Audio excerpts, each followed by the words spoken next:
Hello dear students, this is Namita Bansal. आप देख रहे हैं फिजिक्स टाइम, जिसमें मैं आपको करवा रही हूँ क्लास 11th की फिजिक्स का first chapter units and measurements. आज हम करने जा रहे हैं डायमेंशनल एनालिसिस पार्ट की प्रैक्टिस प्रॉब्लम्स। तो लेते हैं फर्स्ट क्वेश्चन। तो ये है हमारा first question. If velocity of light c, gravitational constant g and Planck's constant h are fundamental, then find the dimensions of mass। इसका मतलब क्या था क्वेश्चन का कि जनरली हम लेते हैं कि हमारी कोई भी ड्राइव्ड क्वांटिटी है x, वो तीन फंडामेंटल्स पे डिपेंड करती है, मास, लेंथ, टाइम, और उनकी पावर्स नहीं पता होती तो हम पावर्स को ABC ले लेते हैं, है ना। ये हमने उसमें डायमेंशनल एनालिसिस की थर्ड एप्लीकेशन में किया था। तो आज अब इस क्वेश्चन में क्या है कि फंडामेंटल्स आपके MLT, मास, लेंथ, टाइम की बजाय कौन है, C, G एंड H।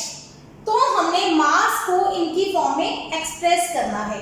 इसका मतलब हम क्या कहेंगे, लेट m, जो हमारा मास है वो किस पे डिपेंड करता है, speed of light, gravitational constant and Planck's constant की पावर्स ABC की बजाय लेते हैं x, y, z, क्योंकि c ऑलरेडी हम यूज कर चुके हैं तो हम डिफरेंट सिंबल यूज करेंगे, ठीक है।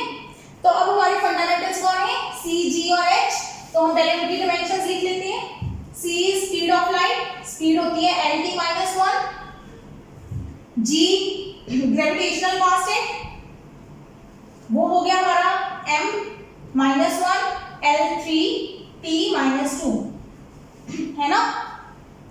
h प्लैंक्स कांस्टेंट हम निकालते हैं E = h न्यू मतलब होता है फ्रीक्वेंसी, तो h हो गया E/न्यू। जो फ्रीक्वेंसी होती है वो होती है 1 टाइम पीरियड, तो h हो गया E × t। एनर्जी को टाइम से मल्टीप्लाई करना है तो एनर्जी होती है mL2T-2, तो ये रह जाएगा T-1। ओके, इस तरह से हमने फंडामेंटल्स के डायमेंशंस निकाल लिए। इधर हम m को एक्सप्रेस करेंगे k, c की पावर x, g की पावर y, h की पावर z, वेयर k जो हमारा कांस्टेंट है वो क्या है, डायमेंशनलेस कांस्टेंट। ठीक, अब इनको फंडामेंटल्स की फॉर्म में एक्सप्रेस कर दो। m k c LT-1 power x, g हो गया m-1 L3T-2 power y, h हो गया mL2T-1 power z। k dimensionless है, इसको छोड़ देंगे, ठीक है। k की कोई डायमेंशंस नहीं है, मतलब m0 L0 T0, तो छोड़ दिया उसको। अब इसको कंप्लीट कर लो, m1 L0 T0, इधर l की पावर x, t की पावर -x, पावर ले ली, m-y L3y T-2y, mz L2z T-z, right. MLT की पावर ऐड कर ली, m की टोटल पावर हो गई -y + z, l की टोटल पावर हो गई x + 3y + 2z, t की टोटल पावर हो गई -x - 2y - z। ठीक हो गया। इस तरह से हम इनको तीन इक्वेशंस बन जाएंगी।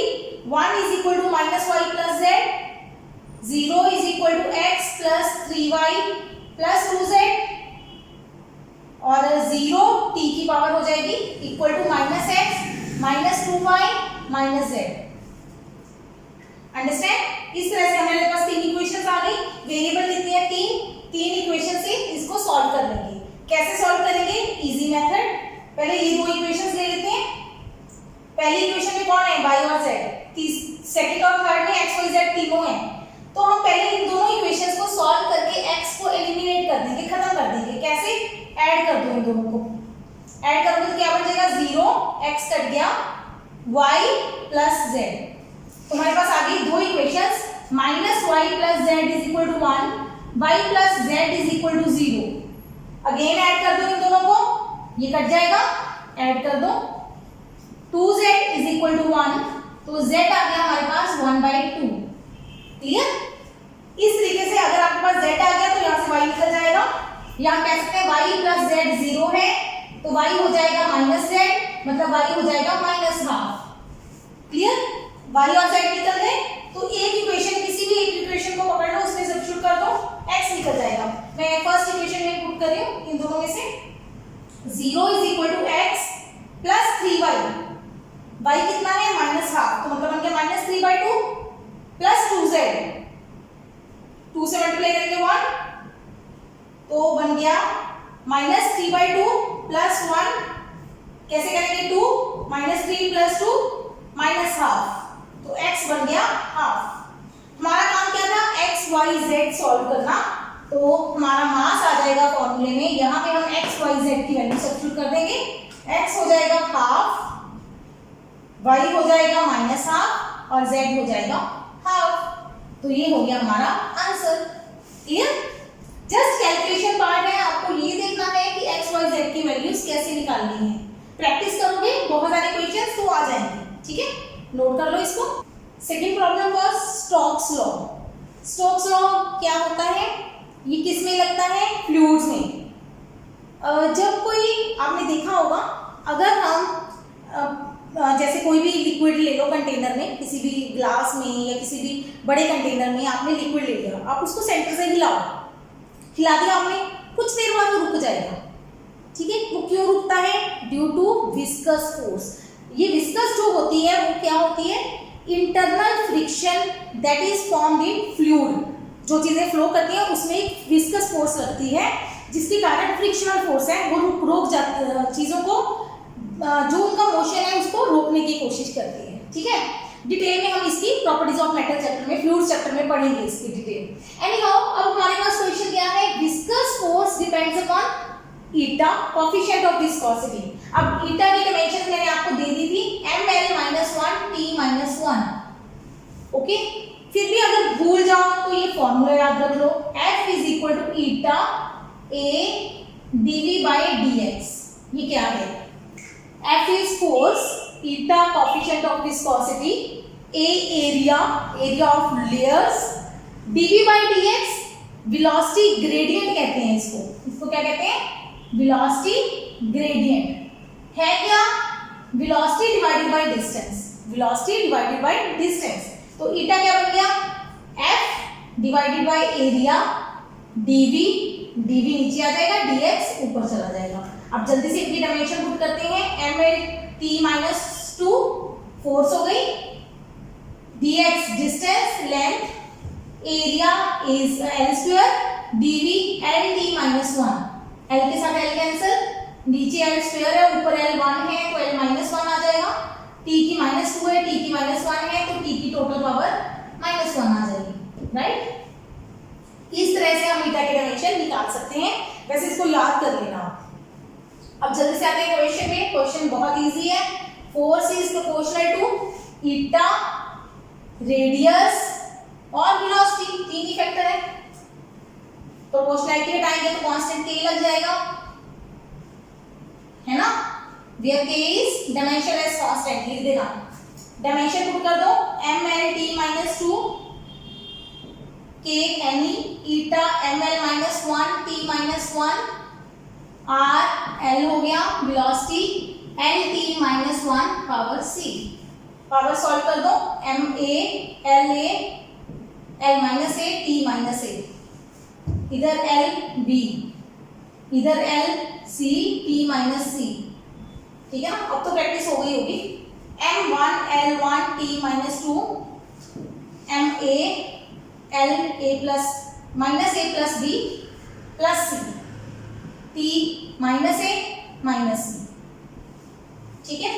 अब कंपेयर कर दो, 1 is equal to a, m की पावर l की power 1 is equal to -a plus b plus c, 2 is equal to -a minus c। तीन इक्वेशन बन गई। पहली इक्वेशन से हमारे पास a आ गया 1, यहाँ पे पुट कर दो, c इधर ले आएंगे, 2 उधर ले जाएंगे, ये भी 1 आ गया c, a और c आ गए, यहाँ से b निकल जाएगा, 1 is equal to -1 plus b plus 1 और 1 कट गया तो b की वैल्यू कितनी आ गई 1। हमारे पास a b c तीनों 1 आ गए, तो हमारे पास फोर्स का फॉर्मूला बन गया k eta r velocity this is, that's all. ठीक है, force is equal to k eta rv. Experimentally k की वैल्यू आती है इसमें 6 पाई, क्योंकि ये स्टोक्स लॉ है, हम सॉल्व करेंगे तो k की वैल्यू होती है 6 पाई, तो फोर्स आ गई 6 पाई ईटा rv. ये मैंने आपको पहले बताया है कि ये कांस्टेंट थोड़े से आपको याद करने मुश्किल लग सकते हैं, याद हो तो ठीक है ये स्टेप करना, नहीं याद है तो छोड़ देना, गलत मत पुट करना, कोशिश करना कि ये k की वैल्यू अपनी तरफ से मत पुट कर देना, कोई भी याद है आपको तो लगाना, नहीं तो छोड़ देना. ओके, नोट कर लो. Third question, time period depends upon surface tension. तो सरफेस टेंशन का formula force divided by length. Surface tension is force divided by length. तो डायमेंशन बन जाएंगे mt-2. चेक कर लेना. रेडियस, डेंसिटी, डेंसिटी तो पता ही है हमें, mass upon volume ml-3. Okay, तो शुरू करते हैं जल्दी से. T is proportional to S R rho. T is equal to K S R rho. अगर आपका हो चुका है तो आप नेक्स्ट क्वेश्चन पे मूव कर सकते हैं, इसको छोड़ दें. तो डायमेंशन पुट करते हैं. T is equal to S mt-2 power A L power B ml-3 power C. तो m की पावर हो जाएगी, मैं शॉर्टकट कर रही हूँ, a प्लस सी, l की power b minus 3c, t की पावर -2a. इधर आ जाएगा m0 l0 t1. ठीक है, अब 0 is equal to a plus C, 0 is equal to b minus 3c, 1 is equal to -2a. ठीक हो गया, तीनों पावर से इक्वेट कर दी. a की वैल्यू आ गई -12, a की वैल्यू यहाँ पे पुट करो, c हो जाएगा -a यानी कि +12 आ जाएगी. c की वैल्यू आ गई, यहाँ पे पुट करो, 0 is equal to b minus 3c 3/2, तो b की वैल्यू आ गई 3/2. इजी है, बहुत इजी है कैलकुलेशंस. तो t आ गया हमारे पास k s की पावर a इज -12, r की पावर b इज 3/2, रो की पावर c इज हाफ. ठीक है, यहां तक आंसर छोड़ सकते हो. थोड़ा सा इसको सुंदर बनाते हैं. जब पावर्स हाफ में आ जाए ना, कोशिश करो पावर हाफ कॉमन निकालो ताकि वो अंडर रूट में कन्वर्ट हो सके. s की पावर -1 बची, r की पावर 3, रो की पावर 1, तो t आया k under root r cube rho divided by s. Generally ये क्वेश्चंस एमसीक्यूज में आते हैं, तो एमसीक्यूज में कुछ इस तरह की फॉर्म दी होगी, इसीलिए इसको ये आपको कन्वर्ट करना आना चाहिए. ठीक है, नोट करो इसको. नेक्स्ट पे चलते हैं. ये क्वेश्चन बड़ा अच्छा है, गिवन ही है सारा कुछ. P इज प्रेशर, प्रेशर हो गया force upon area, ml-1 t-2. C speed of light, Q energy ml2 t-2, per unit area L square पर सेकंड पर यूनिट टाइम, तो बना mt-3. इंटरेस्टिंग. ठीक है, find x y z so that this is dimensionless. अब ये देखो, ये क्या दिया है, p की पावर x, c की पावर y, q की पावर z इज डायमेंशनलेस. इसका मतलब इसको हम लिख देंगे k, जिसकी कोई डायमेंशंस नहीं है, बस simple ml-1 t-2 lt-1 mt-3 is equal to m0 l0 t0. जब डायमेंशंस नहीं है, जरूरी नहीं है ये कांस्टेंट हो, it may be variable, but इसकी डायमेंशनलेस है क्वांटिटी, तो k की बजाय आप कोई भी नंबर इसका सिंबल यूज कर सकते हैं. ठीक है, बस डायमेंशंस नहीं आएंगी तो ml t की पावर 0 आएगी.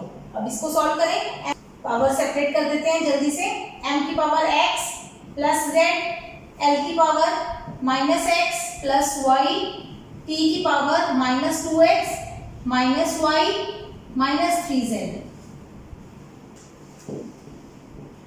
m0 l0 t0 equating powers x plus z 0 minus x plus y 0 minus 2x minus y minus 3z 0। अब जब इस तरह की सिचुएशन आ जाए आपके पास कि तीन डिफरेंट इक्वेशंस बन रही हो, ठीक है, और उसमें से x y z आपको सॉल्व करने हो, तो कैसे करते हैं इस तरह की इक्वेशंस को। हम देखते हैं हमारी फर्स्ट इक्वेशन में कौन है, x और z, ठीक है, और सेकंड और थर्ड में y है। तो हम एक काम करते हैं, सेकंड और थर्ड को सॉल्व करके y को एलिमिनेट कर देते हैं, ऐड कर दो। ये बड़ा इंटरेस्टिंग इक्वेशन है, ऐड करो तो क्या बना, -3x - 3z = 0, -3 common x + z 0। इसका मतलब हमारे पास x + z 0 आ गया, which is our first equation. First और जो सेकंड और थर्ड को सॉल्व करके आई, आंसर सेम आया। इट मींस अगर आपके पास इस तरह की सिचुएशन आ जाए, then this set has infinite many solutions। जब भी कभी आपके पास दो इक्वेशंस को सॉल्व करके तीसरी इक्वेशन ही बन जाए, तो इसका मतलब होता है कि आपके पास इसी सेट के इतने आंसर्स आएंगे, इनफाइनाइट मेनी सॉल्यूशंस, मतलब इसके बहुत सारे आंसर्स आएंगे, सिंगल आंसर नहीं है। तो आपने क्या करना है, अब यहां से देखो x और -z के बराबर, दूसरी इक्वेशन से देखें तो x और y बराबर, ठीक है। तो इसका मतलब x की जो भी वैल्यू लोगे आप, हम इसको तीसरी इक्वेशन में पुट करके देखेंगे। अगर तीसरी इक्वेशन सही आ जाती है, इक्वेशन में y और z की वैल्यू पुट करेंगे, z की वैल्यू आ गई -x, y की वैल्यू आ गई x, पुट करते हैं, -2x -x plus 3x, check करो 0 बराबर 0 आ गया, यस। अगर इस तरह क्या है, कोई भी दो को सॉल्व करके तीसरी में पुट करो और आंसर वैसे बराबर आ रहा है, कोई वैल्यू नहीं निकल रही, तो इसका मतलब उसके होते हैं इनफाइनाइट मेनी सॉल्यूशंस। तो कुछ नहीं करना, आपने x को कोई भी रैंडम वैल्यू दे दो, लेट x = 1, तो हमारे पास y क्या आ जाएगा 1, z क्या आ जाएगा -1, ठीक है। तो पहला आंसर ये आ गया। इफ अगर हम x की वैल्यू 2 ले लें, तो y क्या आ जाएगा 2, z क्या आ जाएगा -2, तब भी आपकी थर्ड इक्वेशन सही आएगी। तो इसका मतलब इसके इनफाइनाइट सॉल्यूशंस हैं, ठीक है। पहला तो ये आंसर आ गया कि इसके इनफाइनाइट सॉल्यूशंस बनेंगे ही बनेंगे, क्योंकि आपकी सामने वाली साइड कौन थी, डायमेंशनलेस, ठीक है। मतलब इसकी मिनिमम वैल्यू अगर आप 1 -1 लेते हो, 1 -1, तो हमारा जो आंसर है वो डायमेंशनलेस बन रहा है। इसका मतलब अगर इसकी डबल पावर कर दोगे, स्क्वायर हो गया, वो भी -0 ही आएगा आंसर, ठीक है। ट्रिपल करोगे तब भी 0 आएगा। तो इसके इनफाइनाइट सॉल्यूशंस हैं। अगर एमसीक्यूज आ जाए जिसमें इनफाइनाइट की ऑप्शन हो, तो वो लगानी है। अगर 4 ऑप्शन डिफरेंट दिए हो, तो आपका ये आंसर हो सकता है। इस तरह का आंसर आना चाहिए, मतलब x और y आपस में बराबर हो और z उनका नेगेटिव हो। चाहे x -1 ले लो, तो y भी आपके पास -1 आ जाएगा, z +1 आ जाएगा। इस तरह के कितने ही सेट्स बन जाएंगे। So this was an interesting question, ठीक है। इसको बड़े ध्यान से करना, इस टाइप के क्वेश्चंस को। Last practice question, volume is proportional to area, velocity, time. Solve करते हैं। VL³ = एक स्टेप रह गया, कौन सा, कांस्टेंट वाला। K is dimensionless constant, A alpha U beta T gamma. L³ K छोड़ दो, L² LT -1 T, तो L³ M0, M तो है ही नहीं, T0, इधर L की power 2 alpha plus beta, T की power minus beta plus gamma, ठीक।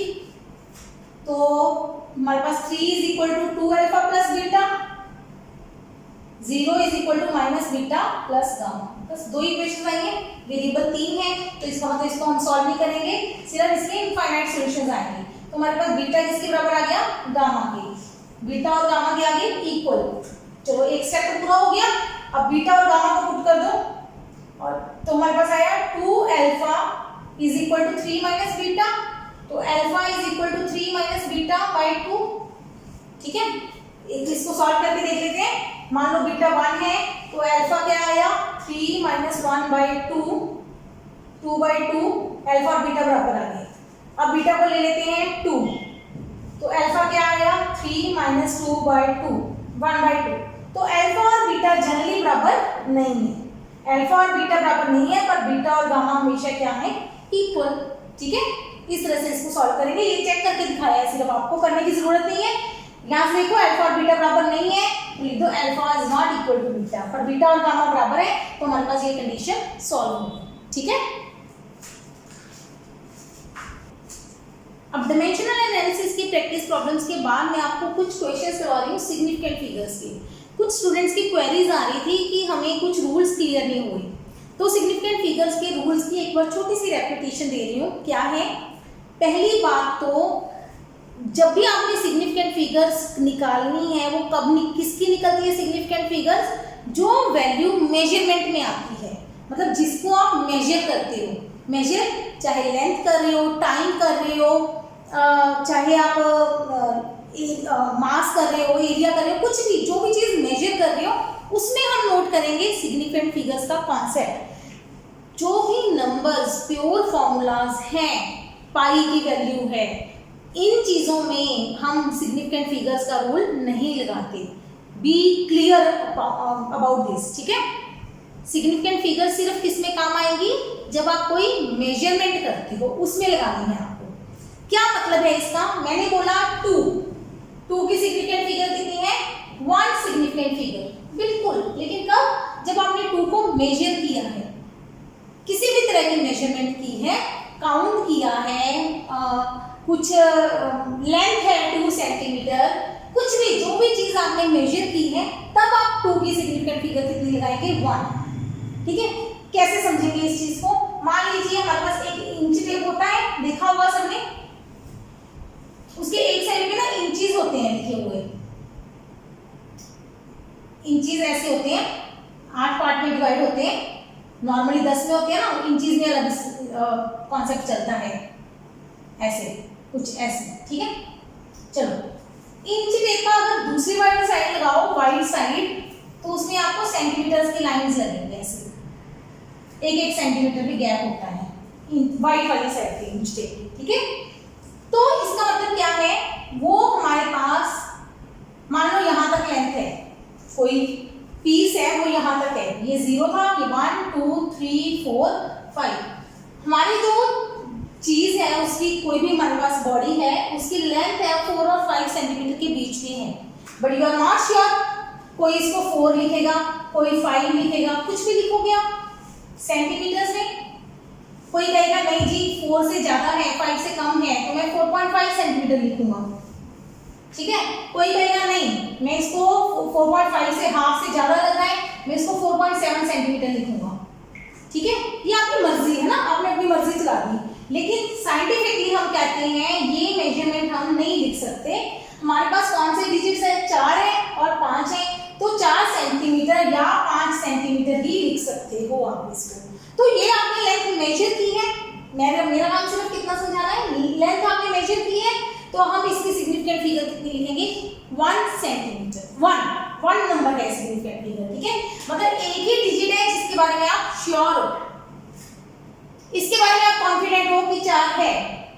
ठीक है, 5.5 है, 0.7 है, आपको नहीं पता इसके बारे में श्योर नहीं हो, तो ये पार्ट सिग्निफिकेंट फिगर में काउंट नहीं करेंगे। मतलब अगर आपको बता दिया किसी ने नॉर्मल स्केल होता है, उसमें आपने लिख दिया 4.5 सेंटीमीटर, तो इसकी क्योंकि आप श्योर हो तो आप लिखोगे 2 सिग्निफिकेंट फिगर्स। ठीक है, अगर आप इसी चीज को, एक इंस्ट्रूमेंट आता है वर्नियर कैलिपर, हम इसको सीखेंगे, इसके क्वेश्चंस भी करेंगे अच्छे।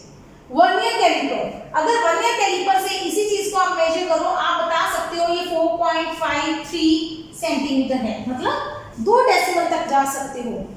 अगर इसी चीज को आप स्क्रू गेज से मेजर करो, एक और इंस्ट्रूमेंट है स्क्रू गेज, तो उससे आप 3 डेसिमल तक जा सकते हो, सेंटीमीटर के 3 डेसिमल तक जा सकते हो। मतलब ये ऐसे कुछ इंस्ट्रूमेंट हैं, ये नॉर्मल स्केल है, आप 1 डेसिमल तक जाओगे, इंच टेप है जो, उससे आप सेंटीमीटर में जाओगे तो विदाउट डेसिमल जाओगे, स्केल से 1 डेसिमल तक, वर्नियर कैलिपर से 2 डेसिमल तक, स्क्रू गेज से 3 डेसिमल तक। ऐसे ही बहुत सारे इंस्ट्रूमेंट हैं जिससे आप आगे डेसिमल तक जा सकते हैं। ठीक है, तो जितने डेसिमल तक आप जा सकते हो मेजरमेंट में, उतने ही उसकी सिग्निफिकेंट फिगर्स बढ़ जाएंगे किसी भी मेजरमेंट की। जितनी ज्यादा सिग्निफिकेंट फिगर्स होंगी, हम कहेंगे उतनी ही हम एक्चुअल वैल्यू के ज्यादा नियर हैं, मतलब उतनी ही हमारी मेजरमेंट बेटर है, उसकी एक्यूरेसी ज्यादा है। समझ आई बात? तो ये सिग्निफिकेंट फिगर्स का कॉन्सेप्ट सिर्फ किस में यूज होता है? मेजरमेंट में। पहला पॉइंट। नेक्स्ट पॉइंट, मान लो अब मेजरमेंट में तो हो गई सिग्निफिकेंट फिगर, अब आपने उसको यूज करना है कैलकुलेशन में। कैलकुलेशन में क्या रूल है? कैलकुलेशंस में कौन कौन सी कैलकुलेशन आती है जनरली? एडिशन, सब्ट्रैक्शन, मल्टीप्लिकेशन और डिवीजन। एडिशन सब्ट्रैक्शन का अलग रूल है, ऐड और सब्ट्रैक्ट। मतलब अगर आपका फॉर्मूला है जो वो मेजर्ड क्वांटिटीज को ऐड कर रहा है या मेजर्ड क्वांटिटीज को सब्ट्रैक्ट कर रहा है, तो क्या रूल है? मेजरमेंट मान लीजिए मैंने लिया एरिया, सॉरी ए साइड ली, मेरे पास एक रेक्टेंगल है जिसकी ये ए साइड है, ये बी साइड है, रेक्टेंगल की। ए साइड को मेजर किया मैंने, वो आई 2.53 सेंटीमीटर। ठीक है, बी साइड को मैंने मेजर किया डिफरेंट इंस्ट्रूमेंट से और उसकी मेजरमेंट आई 1.134 सेंटीमीटर। अब मुझे चाहिए इसका पेरीमीटर, रेक्टेंगल का क्या चाहिए? पेरीमीटर। तो पेरीमीटर क्या होगा? 2 टाइम्स a प्लस बी। अब 2 से तो मल्टीप्लाई कर रहे हैं और a और b को ऐड कर रहे हैं। मैंने क्या बताया है रूल किसका लगाया गया? मेजर्ड क्वांटिटीज को आप ऐड कर रहे हो कि सब्ट्रैक्ट कर रहे हो? हम मेजर्ड क्वांटिटीज को ऐड कर रहे हैं, मल्टीप्लाई किससे कर रहे हैं? 2 से। जब आप मल्टीप्लाई 2 से कर रहे हो, 2 यहाँ पे क्या है? Pure number. 2 कोई मेजरमेंट नहीं है, 2 क्या है? Pure number. प्योर नंबर की सिग्निफिकेंट फिगर्स होती हैं इनफाइनाइट। प्योर नंबर की सिग्निफिकेंट फिगर्स कितनी होती हैं? इनफाइनाइट। जो चीज आपने मेजर नहीं की उसकी सिग्निफिकेंट फिगर्स इनफाइनाइट है। ठीक है, मतलब उसको हमने उसका सिग्निफिकेंट फिगर्स का रूल यूज नहीं करना। आपने ये नहीं कहना कि इस 2 की सिग्निफिकेंट फिगर वन है, नहीं कहना। क्यों? क्योंकि ये हमने मेजर नहीं किया, हमने सिर्फ ए और बी को मेजर किया है। ठीक है, तो ए और बी को ऐड करेंगे पहले, 2.53 प्लस 1.134, दोनों को ऐड करेंगे। ऐड कर दो, क्या बनेगा? यहाँ पे 0 लग जाएगी, 4 6 6 3, तो बना 2 मल्टीप्लाई बाय 3.664। बट हमारी अब रूल आता है, क्या रूल है कैलकुलेशन का सिग्निफिकेंट फिगर्स का? रिजल्ट, अगर आप ऐड या सब्ट्रैक्ट करते तो कोई ना कोई रिजल्ट आएगा। Result should have minimum number of decimal points. मतलब जब आप दोनों को ऐड करोगे तो जो रिजल्ट आएगा उसके जो डेसिमल पॉइंट्स हैं वो कम वाले होने चाहिए। क्या मतलब? अब ए की मेजरमेंट की आपने, कितने डेसिमल अक्षर आए? 2। बी की मेजरमेंट की, उसमें कितने आए? 3। इसमें कितने डेसिमल आए? 2 डेसिमल्स। डेसिमल के 2 अक्षर आए हैं डेसिमल के बाद, इसमें 3 डेसिमल तक गए हैं हम, 3 डेसिमल पॉइंट्स हैं। मिनिमम कितने डेसिमल है? 2। आपने दोनों को ऐड किया तो आंसर में कितने डेसिमल आएंगे? 2। ये है हमारा रूल। अब आंसर में, यहाँ पे हमारे पास आंसर में कितने डेसिमल्स हैं? 3, पर हमें आंसर में कितने चाहिए डेसिमल्स? 2। हम ये 2 डेसिमल रखेंगे, तीसरा हमें नहीं चाहिए। जब नहीं चाहिए तो कौन सा रूल लगेगा? राउंड ऑफ का। राउंड ऑफ का रूल क्या है? जो ये डिजिट है ये 5 से छोटा है कि बड़ा है? छोटा है तो इसको छोड़ दो, आंसर क्या बचा? 3.66। बड़ा होता 5 से तो इसमें 1 जोड़ देते तो बन जाता 3.67, अगर ये 5 से बड़ा होता। अगर ये एग्जैक्टली 5 होता तो हम क्या देखते कि उससे पहले वाला जो डिजिट है वो इवन है कि ऑड है? इवन है, छोड़ देते इसको, ऑड होता तो बढ़ा देते ताकि इवन बन जाए। चलो वो तो रूल ठीक है ना, वो पिछली वाली वीडियो में जाके रिवाइज कर लेना। अभी हमें यहाँ पे 664 नहीं लिखना, हमें यहाँ पे 3.66 ही रखना है। अब दोनों को मल्टीप्लाई कर दो, जो भी आंसर आएगा that is your final answer, क्योंकि ऑलरेडी आपने एक रूल लगा दिया, दोबारा रूल नहीं लगाना, क्योंकि 2 प्योर नंबर है। अगर प्योर नंबर ना होता, ये भी मेजर्ड होता, तो हम मल्टीप्लिकेशन रूल लगाते। क्लियर? तो करो इसको मल्टीप्लाई, क्या बनेगा 7.32। ठीक हो गया? पेरीमीटर है तो ये भी किसमें आएगा, सेंटीमीटर में। समझ आया? ये है हमारा कैलकुलेशन का रूल कि जब भी आप मेजर्ड क्वांटिटीज को ऐड या सब्ट्रैक्ट करते हो तो जो भी रिजल्ट आएगा उसके सिग्निफिकेंट फिगर्स किसके वाले होने चाहिए, मिनिमम वाले। मिनिमम मतलब जो भी ऐड किया है, पहले के सिग्निफिकेंट फिगर, दूसरे के देखो, दोनों के सिग्निफिकेंट फिगर्स चेक किए, दोनों के डेसिमल पॉइंट्स चेक किए, एडिशन सब्ट्रैक्शन में डेसिमल देखेंगे, जिसके कम डेसिमल है वो रिजल्ट के डेसिमल आएंगे बस। ठीक है? अगर यही इक्वेशन, सेम इक्वेशन में कह दूं एरिया ऑफ रेक्टेंगल कैलकुलेट करो, एरिया कैलकुलेट करो, तो एरिया क्या होगा, a मल्टीप्लाई b। a कौन है 2.53, b कौन है 1.134। ये दो नंबर है जिनको हमें मल्टीप्लाई करना है। तो मल्टीप्लिकेशन का रूल क्या है, मल्टीप्लाई और डिवाइड। इनका रूल क्या है, इसमें क्या था, मिनिमम डेसिमल पॉइंट्स, इसमें है result should have minimum significant figures. अब मल्टीप्लाई और डिवाइड में क्या रूल है कि सिग्निफिकेंट फिगर्स मिनिमम होनी चाहिए। कैसे? ए में कितनी सिग्निफिकेंट फिगर है, 3 सिग्निफिकेंट फिगर्स। बी में कितनी सिग्निफिकेंट फिगर है, 4 सिग्निफिकेंट फिगर्स। क्लियर है ना? 1 2 3 4, चारों सिग्निफिकेंट हैं। इसमें 3 है, इसमें 4, तो दोनों में से कम किसके, ए में, कितनी 3। तो इनकी मल्टीप्लिकेशन में भी हमें कितनी सिग्निफिकेंट फिगर चाहिए होंगी, 3। करते हैं इनकी multiplication, 2.53 multiply 1.134, it comes out to be, ये मल्टीप्लाई पूरा करके आता है 2.86902। इतना बड़ा आंसर आता है। आपको जो एमसीक्यूज आएंगे उसमें 4 ऑप्शंस दी होंगी, किसी में 1 डेसिमल रखेंगे, किसी में 3 डेसिमल, किसी में 2 डेसिमल, किसी में 4 डेसिमल, जैसे भी हो सकता है एक आध बिना डेसिमल के दिखा दे। तो आपने ध्यान रखना है कि हमें मल्टीप्लाई किया है तो हमें क्या चाहिए, मिनिमम सिग्निफिकेंट फिगर्स। मतलब हमें 3 सिग्निफिकेंट फिगर देखने, डेसिमल नहीं देखने। हम 3 जहां तक पूरी हो जाएगी वहां तक छोड़ेंगे, 1 2 3, 3 सिग्निफिकेंट फिगर पूरी हो गई, लाइन लगाओ, राउंडिंग ऑफ का रूल। ये नेक्स्ट डिजिट जो है वो 5 से बड़ा है, तो पीछे वाला डिजिट एक ऐड कर दो, 2.87 सेंटीमीटर स्क्वायर। क्लियर? अंडरस्टैंड? इस तरीके से आपने करना है कि आपका जो नेक्स्ट डिजिट है लाइन के बाद वाला वो 5 से बड़ा है तो 1 बढ़ा दो, 5 से छोटा है तो छोड़ दो। अगर ये मल्टीप्लाई करके एग्जैक्ट 2.865 आ जाता तो क्या करते, लाइन लगाते, 3 डिजिट चाहिए थे हमें, 5 आ गया। जब ये 5 आ जाए तो पिछले वाला अक्षर देखना है कि वो क्या है, इवन है कि ऑड है। 5 पे सिर्फ इवन है तो ऐसे ही रख दो, बस खत्म। अगर मान लो ये आंसर होता 2.875, ठीक है, जो पहले वाला डिजिट है वो ऑड होता तो क्या करते इसको 2.88 बढ़ा देते, क्योंकि ये 5 था, 5 से पहले वाला अक्षर देखेंगे, ऑड है तो बढ़ा देंगे, इवन है तो छोड़ देंगे ऐसे। ठीक है, चलो क्लियर हो गया।